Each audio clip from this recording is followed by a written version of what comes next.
there were many ways that, you know, my identity as a Jew was very confusing to me. I really thought of my grandparents as the Jews. My parents were very into being assimilated. They were professionals. And my father had a PhD in chemistry, and my mother was also a scientist and a photographer. And so I thought of myself as an American.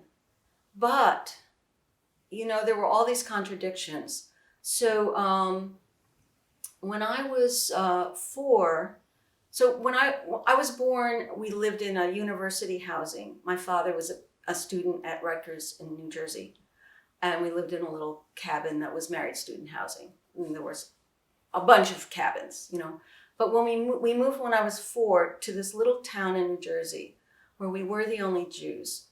It was 50 miles from New York City, but it was like its own different world. There was about 400 people. It was a battle of the American Revolution had been fought there. It was colonial. There was real, you know, there was a Dutch Reformed church across the street. It was very Republican, very Protestant. And so, and my parents were building a house because there was a vacant lot there. And that also has a Jewish story to it, which they didn't know at the time. So in the middle of this town, that's only a few streets, that's from the, you know, 16 and 1700s, there was a vacant lot right in the middle of town. And there was a blackened hole where the colonial inn had been burned down in the 1920s. And it turned out what happened was this old revolutionary era colonial inn had been bought in the 1920s by a Jewish couple.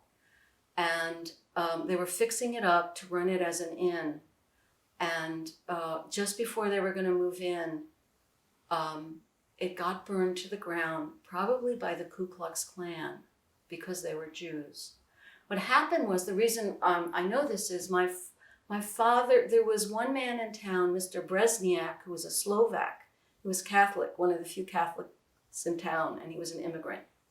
And he had been driving by, like in the middle of the night that the colonial inn was burned down. And he saw men sort of like dancing around it.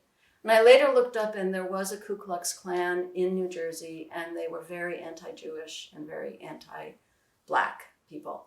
So anyway, my parents got this lot, not knowing that that's what had happened, and they were building a modern house, a Frank Lloyd Wright house, which has its own whole long story, which I'll save for another time. And my father later told me that while the house was being built, somebody wrote on the dust in his car with their finger, "Dirty Jews, get out of town." But it's like none of these things were talked about. I didn't know this till I was an adult. So, you know, I think I'm an American, but yet people are perceiving me and my family as Jewish. And in fact, at school, when I started school, there would be kids would come up to me on the playground and say, "You Jews, you killed Christ." And it was just like totally confused me. Also, I later learned there were children who weren't allowed to play with me because I was Jewish. So, you know, I didn't know that at the time, but so there were many different ways that we were outsiders. That was one of them. Also, we had this modern house that was really different from the rest of the houses in town. And when my mother became the town crazy person because she was depressed and was in and out of mental hospitals, that was another way. So I think there was like feeling a lot of shame, and the way that I think I dealt with it was sort of to have our own life in the house. And it was a life of music and art and, you know, intellectual pursuits. And it wasn't until much later that I realized it was in many ways a Jewish life, even though it wasn't identified so clearly